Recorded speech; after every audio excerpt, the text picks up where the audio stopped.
Hello dear job aspirants, a very very good morning. তোমাদের সবাইকে আবারও তোমাদের সবচেয়ে প্রিয় চ্যানেল স্টাডি ইউনিয়নে নতুন আরেকটা ভিডিওতে আমরা জানাই অনেক অনেক স্বাগত। আজকে যে কম্বাইন্ড ক্লাসের যে সিরিজটা TPSC, JRBT, STGT, high court, forester ও বিভিন্ন পরীক্ষার জন্য যেই ক্লাসটা আমরা শুরু করেছিলাম, ক্লাসের সিরিজটা যেখানে ইম্পর্টেন্ট কিছু এমসিকিউ প্রত্যেকটা টপিক থেকে তোমাদের আমরা বলে দিচ্ছিলাম, পলিটির কিন্তু বেশ কিছু ক্লাস কিন্তু আমরা নিয়েছি। সো আজকে সেই সিরিজের নেক্সট পার্টের ভিডিওটা আমরা নিয়ে এসেছি, যেখানে ভারতের যে কৃষি ব্যবস্থা বা এগ্রিকালচার সিস্টেম ইন ইন্ডিয়া সেটার থেকে ইম্পর্ট্যান্ট 20টার মতো এমসিকিউ আমরা এই ভিডিওতে দেখব, যে এমসিকিউগুলো আসন্ন পরীক্ষার জন্য কিন্তু খুব খুব গুরুত্বপূর্ণ। মনে রাখবে, আমরা জিওগ্রাফির এগ্রিকালচারের পার্টটার কমপ্লিট ক্লাস কিন্তু ডিটেলসে করিয়ে নিয়েছি। তোমরা আমাদের প্লেলিস্টে গিয়ে দেখে নিও ডিটেল আন্ডারস্ট্যান্ডিংয়ের জন্য, সেই ক্লাসগুলো গিয়ে তোমরা দেখো। এটা হচ্ছে কুইক কনসেপ্ট ক্লিয়ার করে দেওয়ার ভিডিও, যাতে পরীক্ষা যাতে তোমাদের ক্লিয়ার হয়ে যায়। ঠিক আছে, মনে রাখবে আসন্ন সমস্ত চাকরির পরীক্ষার প্রিপারেশন তোমরা যারা নিচ্ছ, তোমাদের জন্য কিন্তু এই ক্লাসটা খুব খুব গুরুত্বপূর্ণ। তাই তোমরা এই ভিডিও লিঙ্কটা ম্যাক্সিমাম হোয়াটসঅ্যাপ, ফেসবুক, টেলিগ্রাম গ্রুপে শেয়ার করে সমস্ত চাকরি প্রত্যাশীদেরকে গুরুত্বপূর্ণ ক্লাসটা আমাদের এই ভিডিওর মাধ্যমে করে নেওয়ার তোমরা সুযোগ করে দিও। আর যারা তোমরা ফার্স্ট টাইম দেখছো আমাদের চ্যানেলটা, এক্ষুনি আমাদের channel study in winter subscribe করে সাইডের নোটিফিকেশন বেলটা কিন্তু অবশ্যই তোমরা ক্লিক করে রাখতে ভুলো না।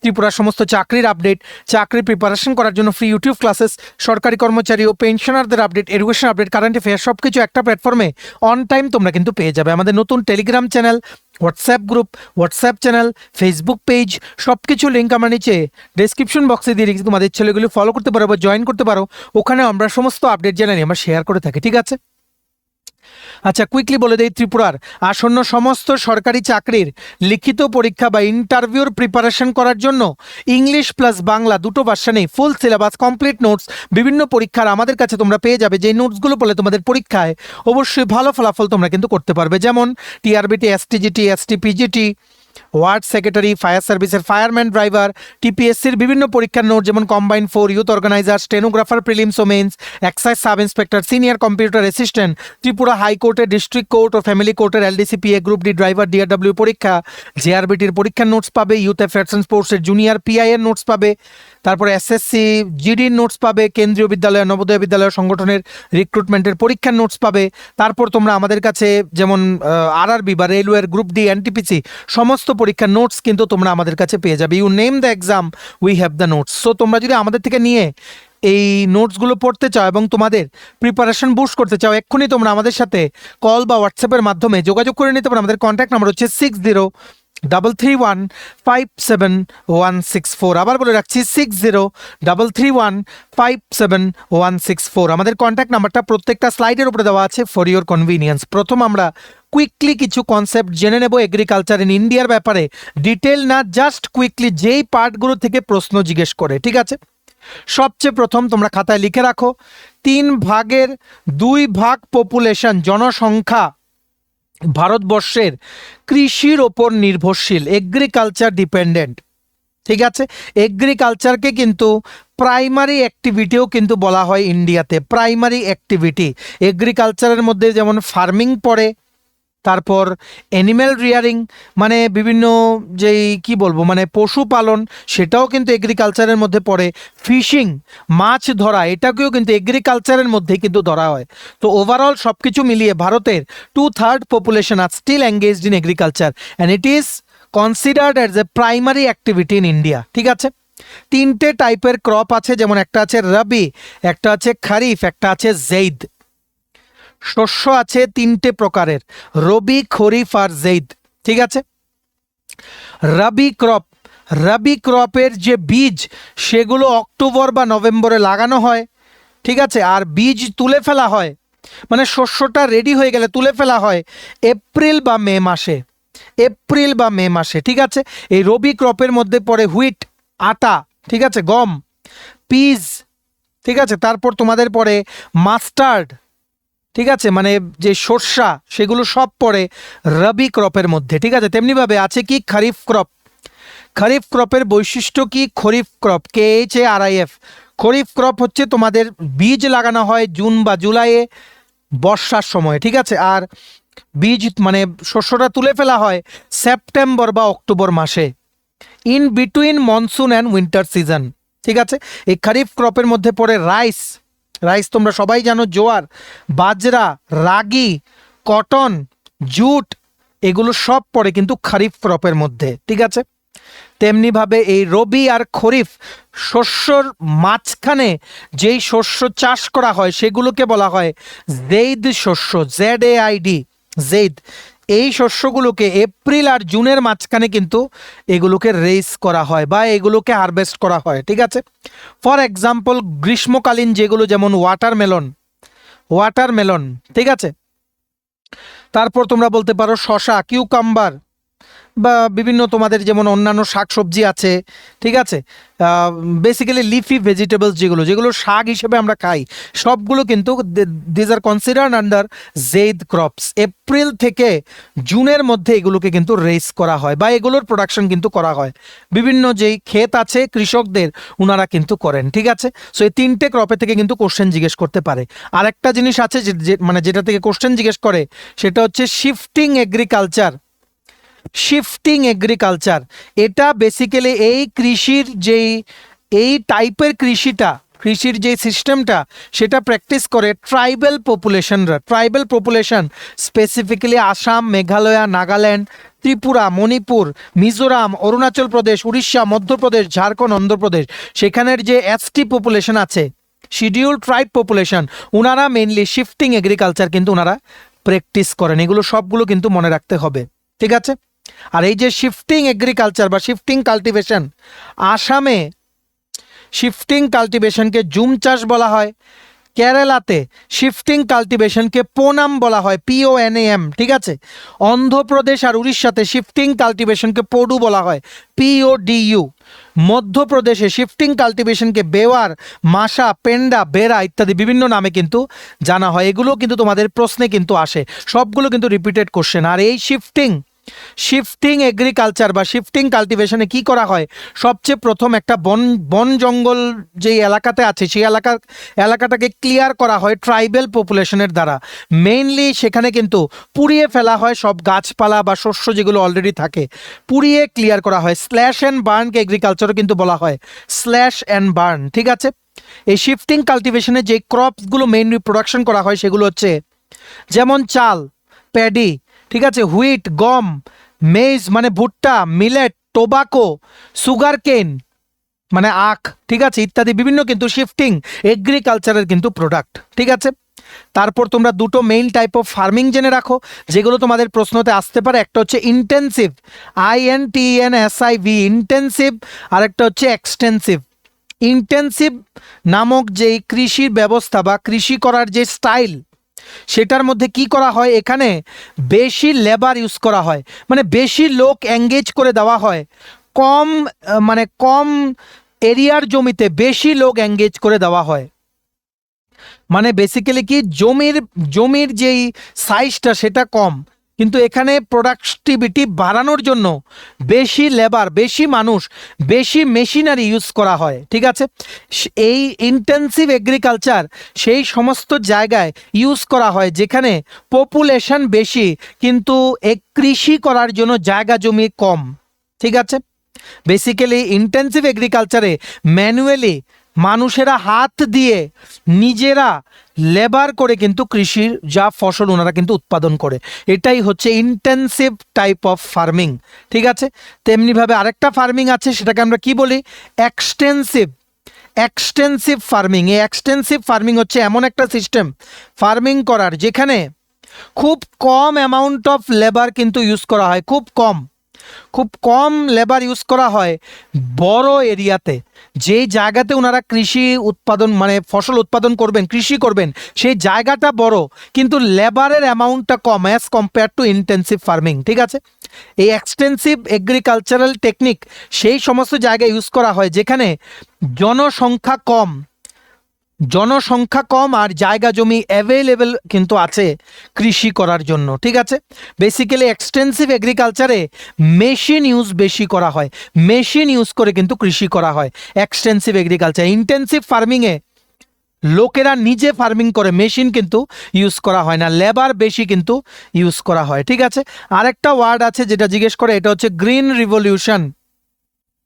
গ্রিন রিভলিউশন কিন্তু জিজ্ঞেস করে। এটা বেসিক্যালি একটা টার্ম যেটা বলে, মানে যেটা টার্গেট করা হয়েছিল 1970 দশকের দিকে, যাতে যাতে কি বাড়ানো যায়, production and productivity of food grains, খাদ্যশস্য বাড়ানোর জন্য বিভিন্ন টার্গেট রাখা হয়েছিল গ্রিন রিভলিউশনের আন্ডারে। মানে ভারতের basically production of food grains বাড়ানো হবে সেই টার্গেটকে নিয়ে, ঠিক আছে। এখানে বিভিন্ন যেমন এইম ছিল, যেমন মানে হাই কোয়ালিটি বীজ ব্যবহার করা হবে, প্রপার ইরিগেশন টেকনিক অ্যাডপ্ট করা হবে, প্রপার ফার্টিলাইজার ইউজ করা হবে, ইনসেকটিসাইড আর পেস্টিসাইড ব্যবহার করা হবে, ঠিক আছে। মানে জায়গা জমির রিফর্মসের জন্য স্টেপ নেওয়া হবে, ঠিক আছে। গ্রামীণ এলাকায় বিজলি দেওয়া হবে, ঠিক আছে। আর রাস্তাঘাট আর যেই সমস্ত জায়গায় বেশি কৃষি হয় সেখানে প্রপার জলের ব্যবস্থা করা হবে। এই সবগুলো কিন্তু গ্রিন রিভলিউশনের আন্ডারে টার্গেট ছিল, mainly for increasing the amount of production of food grains in India, ঠিক আছে। এটা কিন্তু জিজ্ঞেস করে। গ্রিন রিভলিউশনের সাথে কিন্তু MS স্বামীনাথনের নাম কিন্তু চলে আসে, তোমরা নিশ্চয়ই জানো, আমরা ডিটেলসে গেলাম না, ঠিক আছে। আর এই গ্রিন রিভলিউশনের জন্য পজিটিভ দিক কি কি হলো, এগ্রিকালচারাল প্রোডাকশন, উৎপাদন বেড়ে গেল কৃষির, ঠিক আছে। এই ভারতে যেই খাদ্যশস্য বাইরের দেশ থেকে ইম্পোর্ট করে আনতে হতো সেটার পরিমাণ কমে গেল, ঠিক আছে। তেমনিভাবে নেগেটিভ দিকও ছিল, ঠিক আছে। এনভায়রনমেন্টাল অনেক ইম্প্যাক্ট ছিল সেটার মধ্যে, ঠিক আছে। তারপরে যেহেতু মেশিন বেশি ব্যবহার করে কৃষি উৎপাদন, কৃষি ব্যবস্থায় কাজে লাগানো হচ্ছিল, তার জন্য লেবারের রিকোয়ারমেন্ট কমে গেল, যার জন্য আনএমপ্লয়মেন্ট কিন্তু বেড়ে গেছিল, ঠিক আছে। পার্টিকুলারলি কিছু ক্রপসের উপরে ফোকাস করা হলো, তার জন্য অন্যান্য ক্রপসেরও কিন্তু প্রোডাকশন কমে গেল।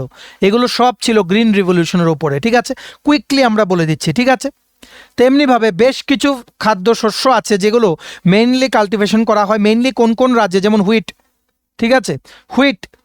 হুইট পাওয়া হয় মেনলি উত্তরপ্রদেশ, লিখে রাখো, পাঞ্জাব, হরিয়ানা, মধ্যপ্রদেশ, উত্তরপ্রদেশ, পাঞ্জাব, মধ্যপ্রদেশ আর হরিয়ানা, ঠিক আছে। চাল, রাইস মেনলি পাওয়া হয় ওয়েস্ট বেঙ্গল, উত্তরপ্রদেশ, পাঞ্জাব আর অন্ধ্রপ্রদেশে, ঠিক আছে। তেমনিভাবে গ্রাম মেনলি পাওয়া হয় মধ্যপ্রদেশ, রাজস্থান আর তামিলনাড়ুতে। মেইনগুলো আমরা বলে দিচ্ছি। সুগার কেন, আখ, ঠিক আছে। আখ মেইনলি পাওয়া যায় উত্তরপ্রদেশ আর মহারাষ্ট্রতে, ঠিক আছে। তেমনিভাবে তবাকু, ঠিক আছে। তবাকু মেইনলি পাওয়া যায় গুজরাট আর অন্ধ্রপ্রদেশে কিন্তু কাল্টিভেশন করা হয়, ঠিক আছে।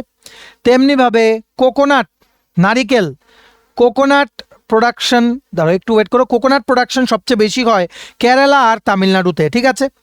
তেমনিভাবে আরও কিছু বলতে পারো, যেমন সানফ্লাওয়ার অয়েলও কিন্তু এখন ইউজ করা হয়। সানফ্লাওয়ার অন্ধ্রপ্রদেশ, মহারাষ্ট্র, কর্ণাটক ইত্যাদি জায়গায় কিন্তু কাল্টিভেশন করা হয় ওখানের ক্ষেতে, ঠিক আছে। তেমনিভাবে আরেকটা জিনিস ইম্পর্টেন্ট যেগুলো তোমাদের আসে, কটন কাল্টিভেশন, তুলো যে আমরা পাই, কটন কাল্টিভেশন মেনলি হয় পাঞ্জাব, হরিয়ানা, মহারাষ্ট্র, গুজরাট আর তামিলনাড়ুতে, ঠিক আছে।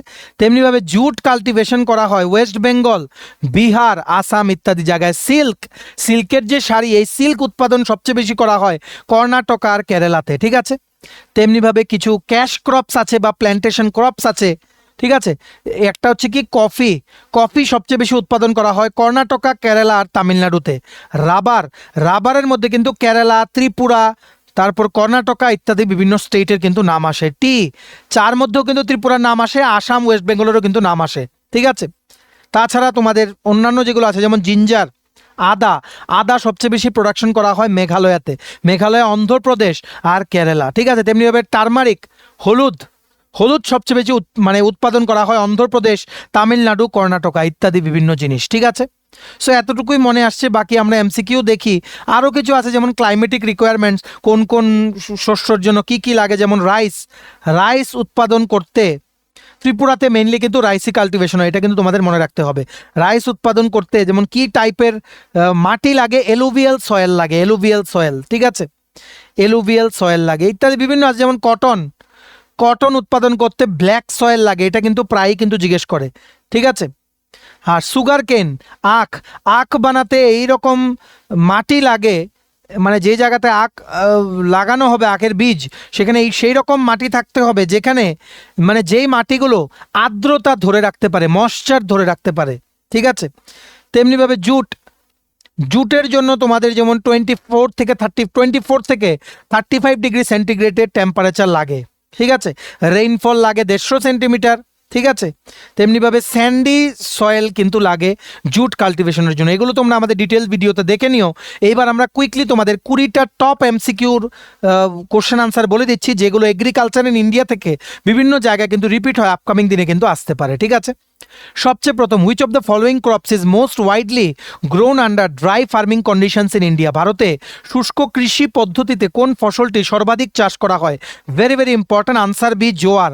Answer B jowar is the correct answer. Next, which state is the largest producer of pulses in India?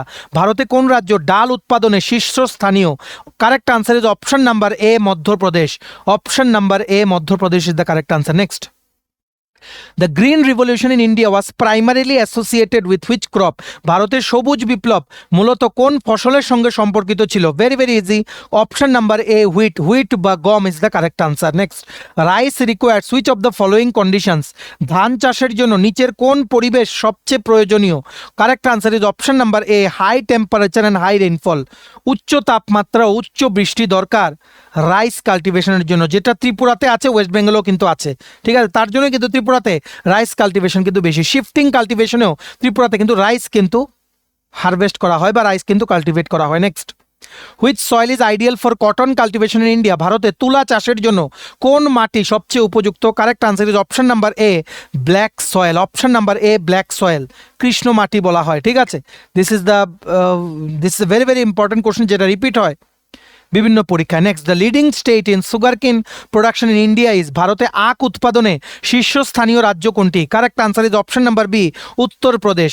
Option number B, Uttar Pradesh is the correct answer. Next, jhum cultivation is practised mainly in? Jhum চাষ প্রধানত কোথায় করা হয়? Correct answer is option number C, উত্তর পূর্বাঞ্চলীয় রাজ্য সমূহতে, যার মধ্যে ত্রিপুরাতেও কিন্তু করা হয়, নর্থ ইস্ট স্টেটস।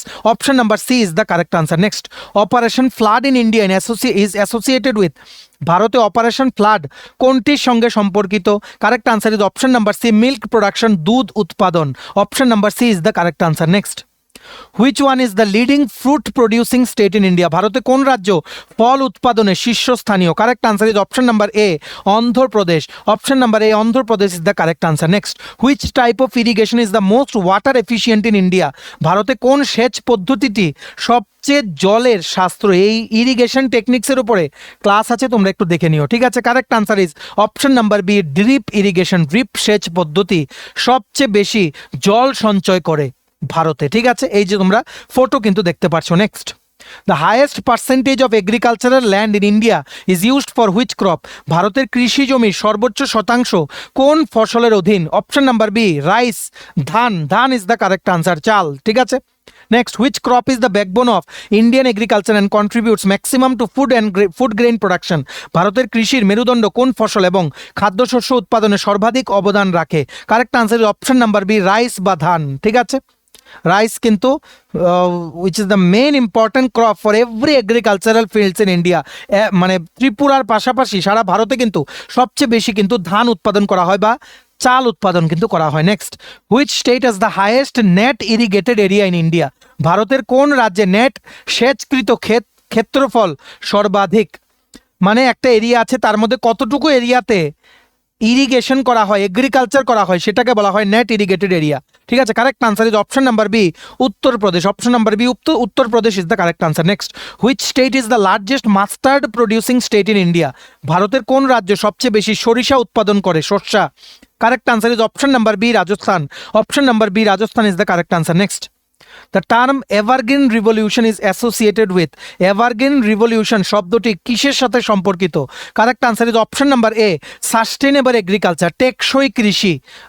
মানে correct answer is option number A, টেকসই কৃষি বা sustainable agriculture. Next, in India which sector absorbs the highest workforce? ভারতে কোন ক্ষেত্রে সর্বাধিক কর্মসংস্থান হয়? Correct answer is option number B, agriculture বা কৃষি। Correct answer is option number B, agriculture বা কৃষি। Next, what percentage of India's workforce is still dependent on agriculture? ভারতের কত শতাংশ শ্রম শক্তি এখনও কৃষির উপর নির্ভরশীল? আনুমানিক, এটা এখানে কোনোটাই না। Correct data is 54.6% as per official data of government of India. ভারতের 54.6% মানুষ এখনও কাজ করে। এরকম মানুষ যদি 100% ধরা হয়, তার মধ্যে 54.6% মানুষ এগ্রিকালচার বা কৃষির উপরে কিন্তু ওনারা নির্ভরশীল বা ওনাদের কাজ হচ্ছে কৃষি করা। ঠিক আছে, next, which region of India is famous for black soil and cotton production? ভারতের কোন অঞ্চল কৃষ্ণ মাটি ও তুলা উৎপাদনের জন্য বিখ্যাত? Correct answer is Deccan plateau, দক্ষিণাত্য মালভূমি। Option number B is the correct answer, Deccan plateau. Next, which state leads in the production of groundnut in India? ভারতের কোন রাজ্য চীনা বাদাম উৎপাদনের শীর্ষে? Correct answer is option number B, Gujarat. Option number B, Gujarat is the correct answer. Next, which crop is called a golden fibre of India? কোন ফসলকে ভারতের সোনালী তন্ত বলা হয়? Correct answer is option number A, jute. Jute বা পাট, জুটকে কিন্তু বাংলায় পাট বলা হয়। Correct answer is option number এ। ঠিক আছে, চলো, এই ছিল ইম্পর্টেন্ট কিছু এমসিকিউজ যেগুলো প্রিভিয়াস ইয়ারে বিভিন্ন জায়গায় রিপিট হয়েছে, এগুলো আগামী দিনেও কিন্তু আসতে পারে। তাছাড়া ইম্পর্টেন্ট যা যা কনসেপ্ট, তোমাদের কুইক কনসেপ্ট জেনে রাখা জরুরি এগ্রিকালচার ইন ইন্ডিয়া থেকে, সেগুলো কিন্তু আমরা বলে দিলাম। Super important video for all the job experience of Tripura. তোমরা কিন্তু এই ভিডিও লিঙ্কটা ম্যাক্সিমাম হোয়াটসঅ্যাপ, ফেসবুক, টেলিগ্রাম গ্রুপে শেয়ার করে সমস্ত চাকরি প্রত্যাশীদেরকে গুরুত্বপূর্ণ ক্লাসটা আমাদের এই ভিডিওর মাধ্যমে করে নেওয়ার তোমরা সুযোগ করে দিও। ঠিক আছে, ভিডিওটা ভালো লাগলে অবশ্যই লাইক করে দিও। আর ভিডিওটা এতটুকু দেখে থাকলে থ্যাঙ্কস ফর ওয়াচিং। আর সমস্ত আসন্ন ত্রিপুরা সরকারি চাকরি লিখিত পরীক্ষা বা ইন্টারভিউ প্রিপারেশন করার জন্য নোটস নিতে তোমরা এক্ষুনি আমাদের সাথে কল বা হোয়াটসঅ্যাপের মাধ্যমে যোগাযোগ করে নিতে পারো। আমাদের কন্ট্যাক্ট নাম্বার হচ্ছে 6033157164। আমাদের চ্যানেলটা অবশ্যই সাবস্ক্রাইব করে দিও। এভাবেই ত্রিপুরা সমস্ত চাকরির আপডেট, চাকরির প্রিপারেশন করার জন্য ফ্রি ইউটিউব ক্লাসেস, সরকারি কর্মচারী ও পেনশনারদের update, education update, current affair সব কিছু একটা প্ল্যাটফর্মে অন টাইম তোমরা কিন্তু পেয়ে যাবে। আমাদের নতুন Telegram channel, WhatsApp group, WhatsApp channel, Facebook page, সব কিছু লিঙ্ক আমরা নিচে ডিসক্রিপশন বক্সে দিয়ে রেখেছি। তোমাদের ছেলেগুলো ফলো করতে পারো বা জয়েন করতে পারো, ওখানে আমরা সমস্ত আপডেট জেনে নিয়ে আমরা শেয়ার করে থাকি। ঠিক আছে, চলো, সবাই ভালো থাকবে, take care, bye bye and have a nice day.